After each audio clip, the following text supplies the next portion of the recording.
ನಾನು NMS scholarship select ಆಗಬೇಕು ಎನ್ನುವಂತ ದೊಡ್ಡ ಕನಸನ್ನ ಕಂಡು ಅಷ್ಟೇ ಶ್ರದ್ಧೆಯಿಂದ ಅಭ್ಯಾಸ ಮಾಡಿ ಅತ್ಯುತ್ತಮವಾಗಿ ಪರೀಕ್ಷೆ ಕೂಡ ಬರೆದು ಬಹಳ ಕುತೂಹಲದಿಂದ NMS ಪರೀಕ್ಷೆ ಫಲಿತಾಂಶಕ್ಕಾಗಿ ಕಾಯುತ್ತಿರುವಂತ ಎಲ್ಲ 8ನೇ ತರಗತಿ ವಿದ್ಯಾರ್ಥಿ ಮಿತ್ರರೇ, ಎಲ್ಲರಿಗೂ ನಮಸ್ಕಾರ.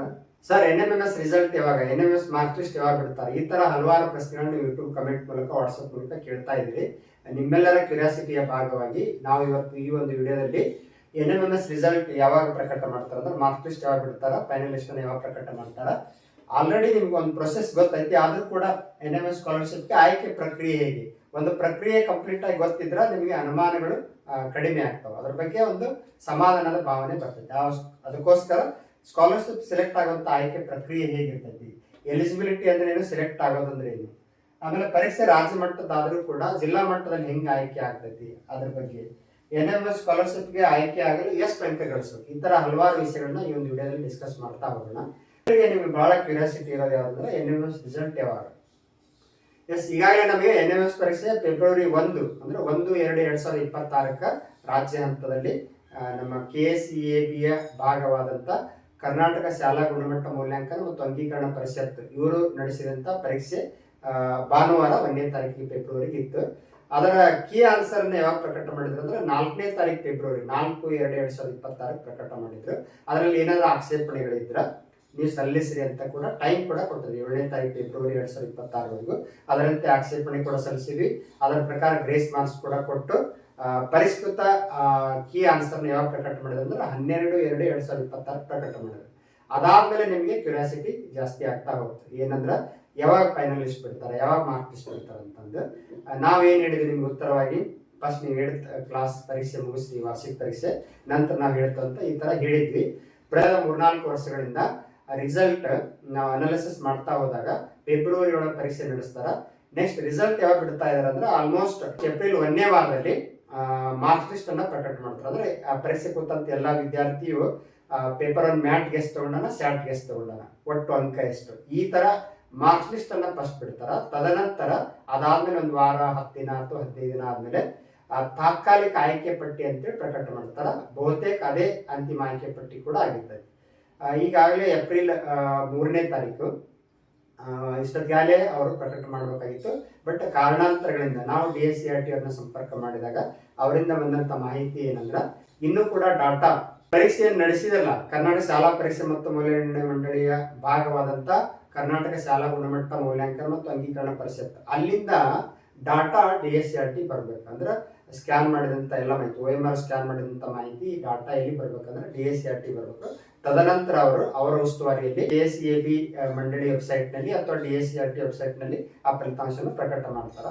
ನಾವು ಕಳೆದ ನಿನ್ನೆ ಅಥವಾ ಮೊನ್ನೆ ನಾವು ರಾಜ್ಯ ಮಟ್ಟದ ಅಧಿಕಾರಿಗಳನ್ನ ಸಂಪರ್ಕ ಮಾಡಿದಾಗ ಅವರಿಂದ ಬಂದಂತ ಉತ್ತರ ಏನಂದ್ರೆ, ಇನ್ನೂ ಕೂಡ ಡಾಟಾ ನಮಗೆ DSCRTಗೆ ಬಂದಿಲ್ಲ ಅನ್ನುವಂಥ ಮಾಹಿತಿಯನ್ನು ಹೇಳಿದಾರೆ. ಬಹುತೇಕ ಆದಷ್ಟು ಬೇಗ ಅಂದ್ರೆ ಮುಂದಿನ ವಾರದಲ್ಲಿ ಅಂದ್ರೆ ಏಪ್ರಿಲ್ 10ರೊಳಗಾಗಿ ಅಟ್ಲೀಸ್ಟ್ ಮಾರ್ಕ್ ಲಿಸ್ಟ್ ಆದ್ರೂ ಬಿಡ್ತಾರೆ ಅನ್ನುವಂಥ ಆಶಾಭಾವ ಐತಿ. ಅವ್ರು ಹೇಳಿರುವಂತ ಮಾಹಿತಿ ಪ್ರಕಾರ ಬಿಡಬಹುದು, ಕಾರಣಾಂತರಗಳಿಂದ ಮುಂದೆ ಕೂಡ ಹೋಗ್ಬೋದು. ಬಹುತೇಕ 95% ಬಿಡೋ ಸಾಧ್ಯತೆ ಐತಿ. ಅದಕ್ಕೆ ನೀವು ಇನ್ನೂ ಒಂದು ವಾರ 4-5 ದಿನ ಕಾದ್ರೆ ಖಂಡಿತವಾಗ್ಲೂ ಕೂಡ ನಿಮಗೆ NMS ರಿಸಲ್ಟ್ ಬಗ್ಗೆ ಒಂದು ಒಳ್ಳೆಯ ಸುದ್ದಿ ಕೂಡ ಪ್ರಕಟ ಆಗ್ತೈತಿ. ಈಗ NMS ಸ್ಕಾಲರ್ಶಿಪ್ ಆಯ್ಕೆ ಪ್ರಕ್ರಿಯೆ ಹೇಗೆ, ಫಸ್ಟ್ ಇಲ್ಲಿ ಎಲಿಜಿಬಿಲಿಟಿ ಅಂತ ಇರ್ತೈತಿ. ಅಂದ್ರೆ ಇತರೆ ಹಿಂದುಳಿದ ವರ್ಗದ ವಿದ್ಯಾರ್ಥಿಗಳು 30% ಅಂಕಗಳನ್ನ ಗಳಿಸ್ಬೇಕು. ಅಂದ್ರೆ 100ಕ್ಕೆ 40 ಅಂದ್ರೆ 90ಕ್ಕೆ 36 ಆಕೈತಿ. ಅಂದ್ರೆ 2 ಪತ್ರಿಕೆ ಸೇರಿ ಮ್ಯಾಟ್ ಮತ್ತು ಶಾರ್ಟ್ ಸೇರಿ 72 ಅಂಕವನ್ನ ಕನಿಷ್ಠ ಗಳಿಸ್ಬೇಕು. ಯಾರು ಇತರೆ ಹಿಂದುಳಿದ ವರ್ಗದ ವಿದ್ಯಾರ್ಥಿಗಳು 2A 2B 3A 3B ಈ ತರ ಏನು ಕೆಟಗರಿ ಇರ್ತಾರಲ್ಲ, ಅವರು ಕನಿಷ್ಠ 72 ಅಂಕ ಗಳಿಸಲೇಬೇಕು. ಅಷ್ಟು ಗಳಿಸದೇ ಇದ್ರೆ ಸ್ಕಾಲರ್ಶಿಪ್ ಸೆಲೆಕ್ಟ್ ಆಗೋದಿಲ್ಲ, ಮತ್ತೆ ಎಲಿಜಿಬಲ್ ಆಗೋಕೆ ಸೆಲೆಕ್ಟ್ ಆಗ್ಬೇಕಾದ್ರೆ. ನೆಕ್ಸ್ಟ್ SC ST ವರ್ಗದ ವಿದ್ಯಾರ್ಥಿಗಳು 32% ಮಾರ್ಕ್ಸ್ ಅಂದ್ರೆ 29 58 ಕನಿಷ್ಠ ಒಂದು 60 ಅಂಕ ಗಳಿಸಿದ್ರೆ ಅವ್ರು ಎಲಿಜಿಬಲ್ ಆಗ್ತಾರೆ. ಇಲ್ಲಿ ನಿಮ್ಗೆ ಇನ್ನೊಂದು ಪ್ರಶ್ನೆ ಉದ್ಭವ ಆಗ್ತದೆ, ಏನಂದ್ರ ಸಪ್ರೇಟ್ ಆಗಿ ಮ್ಯಾಟಿ 36 ಸ್ಯಾಟಿ 36 ಪ್ರತ್ಯೇಕ ತಗೊಳ್ಳೇಬೇಕು ಅನ್ನುವಂಥ ಪ್ರಶ್ನೆಗೆ ಉತ್ತರ ಹೇಳೋದಾದ್ರ ಹಂಗೇನಿಲ್ಲ, ರೆಸ್ಟ್ರಿಕ್ಷನ್ ಏನಿಲ್ಲ. ನೀವು ಪೇಪರ್ ಟು ಶಾರ್ಟ್ ಒಳಗೆ ಹೈಯೆಸ್ಟ್ ಅಂಕ ಗಳಿಸಿ ಮ್ಯಾಟ್ ಒಳಗೆ ಕಡಿಮೆ ತಗೊಂಡು ಟೋಟಲ್ 72 ಆಗ, ಯಾವ ಪೇಪರ್ ಹೈಯೆಸ್ಟ್ ಆಗಲಿ ಯಾವ ಪೇಪರ್ ಕಡಿಮೆ ಆಗಲಿ, ಒಟ್ಟು ಟೋಟಲ್ ಏನಾಗುತ್ತೆ ಕನಿಷ್ಠ 72 ಆಗ. ಪ್ರತ್ಯೇಕವಾಗಿ 36 ಬರಲೇಬೇಕಂತ ಏನಿಲ್ಲ, ಎರಡು ಒಟ್ಟಿಗೆ ಸೇರಿ 72 ಅಂಕ ಗಳಿಸಿದ್ರೆ ನೀವು ಎಲಿಜಿಬಲ್ ಆಗ್ತೀರಿ. ಇಲ್ಲಿ ಕೂಡ ಅಷ್ಟೇ, 29 ಸಪ್ರೇಟ್ ತಗೋಬೇಕಂತೇನಿಲ್ಲ. ಶಾರ್ಟ್ ಒಳಗೆ ಹೈಯೆಸ್ಟ್ ಆಗಿ, ಮ್ಯಾಟ್ ಒಳಗೆ ಕಡಿಮೆ ಆಗಿ ಟೋಟಲ್ 58 ಆದರೂ ಕೂಡ ಎಲಿಜಿಬಲ್ ಆಗ್ತಾರೆ.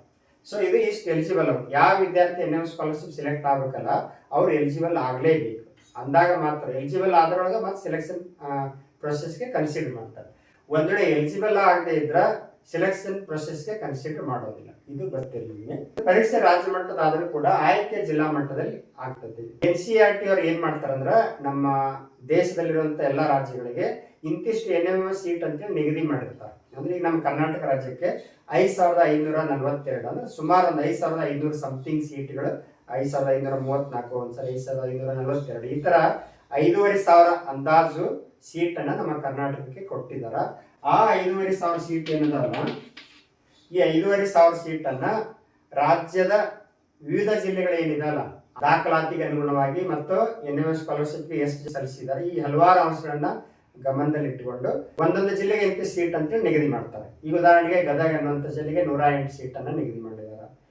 ಅದೇ ಬಿಜಾಪುರ ಮತ್ತು ಬಾಗಲಕೋಟೆ ಜಿಲ್ಲೆ ಕಂಪೇರ್ ಮಾಡಿದ್ರೆ ಅಲ್ಲಿ ಸೀಟ್ಗಳ ಸಂಖ್ಯೆ ಜಾಸ್ತಿ ಇದೆ. ಹಿಂಗೆ ಜಿಲ್ಲೆಗೆ ಅನುಗುಣವಾಗಿ ಒಂದಿಷ್ಟು ಸೀಟ್ ನಿಗದಿ ಆಗ್ತಾವೆ. ಈಗ ಉದಾಹರಣೆಗೆ ಗದಗ ಅನ್ನೋ ಜಿಲ್ಲೆಗೆ 108 ಸೀಟ್ ಅನ್ನ ನಿಗದಿ ಮಾಡಿದ್ರೆ ಈ 108 ಸೀಟ್ ಹೆಂಗೆ ಆಯ್ಕೆ ಮಾಡ್ಕೊತಾರಂದ್ರ, ಈ ಒಟ್ಟಾರೆ ಈ ಎಲಿಜಿಬಲ್ ಆದಂತ ವಿದ್ಯಾರ್ಥಿಗಳು ಈಗ 2A 15% ರಿಸರ್ವೇಶನ್ ಐತಂದ್ರ ಈ 15% ಒಳಗ ಮಹಿಳೆಯರಿಗೆ ಎಷ್ಟು, ಪುರುಷರಿಗೆ ಎಷ್ಟು ಅಂತೇಳಿ ಅಲಾಟ್ ಆಗಿರ್ತೈತೆ ರೋಸ್ಟರ್ ಪ್ರಕಾರ. ಅದರೊಳಗೆ ಉದಾಹರಣೆಗೆ 115 ಸೀಟ್ 2A ಹೈಯೆಸ್ಟ್ ಆದ್ರೊಳಗೆ 115 ಮಂದಿ ಸೆಲೆಕ್ಟ್ ಮಾಡ್ತಾರೆ. ಅದರ ಜಿಲ್ಲೆಯಲ್ಲಿ 85 ತೆಗೆದುಕೊಂಡಂತ 3A ಹುಡುಗ ಬೇರೆ ಜಿಲ್ಲೆಯಲ್ಲಿ 80 ತಗೊಂಡ್ರೆ ಸೆಲೆಕ್ಟ್ ಆಗ್ಬೋದು. ಅಂದ್ರೆ ಜಿಲ್ಲೆಯಿಂದ ಜಿಲ್ಲೆಗೆ ವೇರಿಯೇಷನ್ ಆಗ್ತೈತಿ.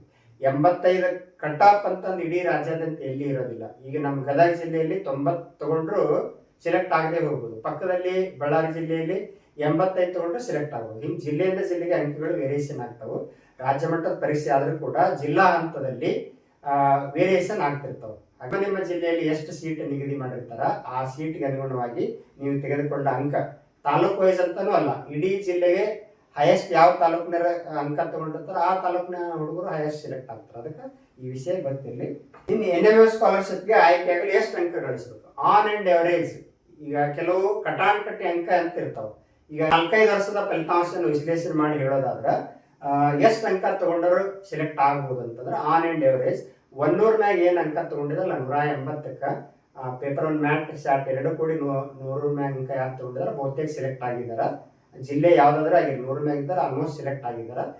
ಬಟ್ 90 ತಗೊಂಡ್ರೆ ಬಹುತೇಕ ಸೆಲೆಕ್ಟ್ ಆಗ್ಬೋದು. ಕೆಲವು ಜಿಲ್ಲೆಯಲ್ಲಿ 85 ತಗೊಂಡ್ರು ಕೂಡ ಸೆಲೆಕ್ಟ್ ಆಗಿದ್ದಾರೆ. ಅಂದ್ರೆ ಜಿಲ್ಲೆಯಿಂದ ಜಿಲ್ಲೆಗೆ ವೇರಿಯೇಷನ್ ಆಗ್ತೈತಿ. Depends upon your district score.